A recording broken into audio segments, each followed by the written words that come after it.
So in my ongoing series called The Left Eats Itself, we have at least 3 new entries. The first entry is my favorite. As you know, the Washington Post seems to lean left, as in pro-Biden. Washington Post, of course, owned by Jeff Bezos. So thanks to the good work of Jeff Bezos and the Washington Post, in part, Biden is president, and he's just announced that one of his top priorities is to raise taxes on Amazon.com by name. He calls them out specifically to massively increase their taxes. So, do you think Jeff Bezos is a little bit closer to being a Republican today? Just a little bit closer to being a Republican? Because somebody do the math for me. If Biden gets his way with a, 21% minimum corporate tax, take Amazon's profits, I don't know what they are, probably a big number, take their profits and multiply by 0.21 and tell me how much Jeff Bezos gave away by supporting Biden. So that's the first example of the left eats itself. Number 2, Georgia passed some voting laws, which the left says are restrictive, the right says are just ordinary common sense, such as requiring ID. And so Hollywood is being pressured to boycott them. Except Hollywood really likes Georgia because they have a really good environment.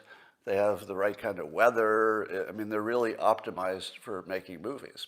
And if you take that away, Hollywood spends a lot more money and has a lot, less of maybe a weather situation. Could be worse. So the left cancels Georgia, which turns out to be really bad for Hollywood.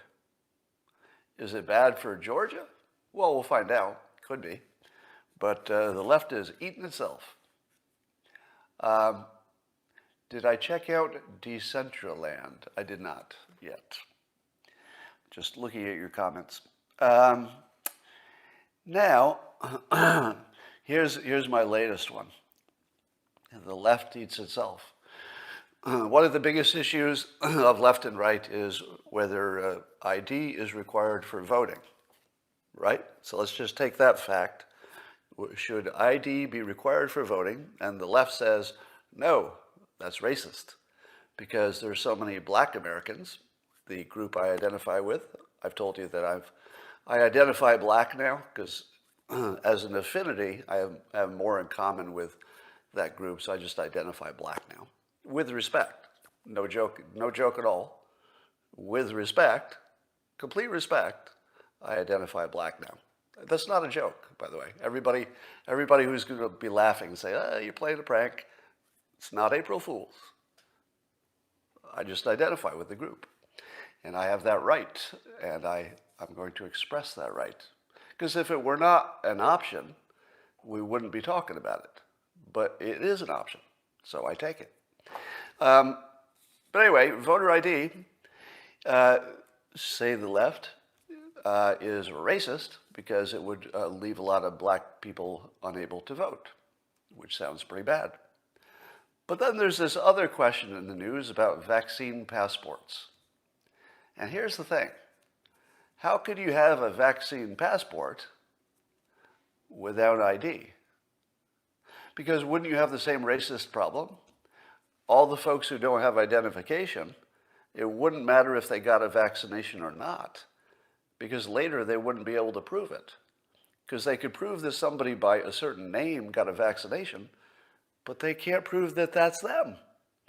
They have no ID. So it doesn't matter if you're on the list that says Scott Adams got a vaccination. When I show up at the wherever it is that I need to show ID, they say, prove you're that person. I can't. I can't prove I'm the person who got the vaccination. I don't have ID. So, again, the left is eating itself because it's created this sort of weird belief that black people should not be, let's say, compelled to get ID or go without the benefits of ID. Now, they have their argument, and I won't even say it's a good or bad argument because that's not necessary for my point. My point is, you do need a little consistency, right? You can be right, you can be wrong. That's just normal. We're not all so smart that we're right all the time. But there is an expectation of consistency, right? So if you're going to say that it's racist to require ID for voting, it's definitely racist to require a vaccine passport because all the people with no ID are still left out. Now you might say to yourself, Scott, how many people are we talking about? How many people who don't have an ID, but let's say they do get vaccinated somehow? I'm sure the homeless, people without IDs are getting vaccinated somehow. You know, not in the same places, but somehow. Are there a lot of people who did get vaccinated and they need to go somewhere where that vaccination passport matters, but they probably would have needed ID anyway? So it's not many people, but that doesn't change the point. It doesn't matter how many are involved, right? Nobody said that racism doesn't count if it's not a large number of people. It's still racism, same stuff. So there's that. Join me now for the unparalleled pleasure, the dopamine hit of the day, the thing that makes everything better. It's called the simultaneous sip, and it happens now. Go.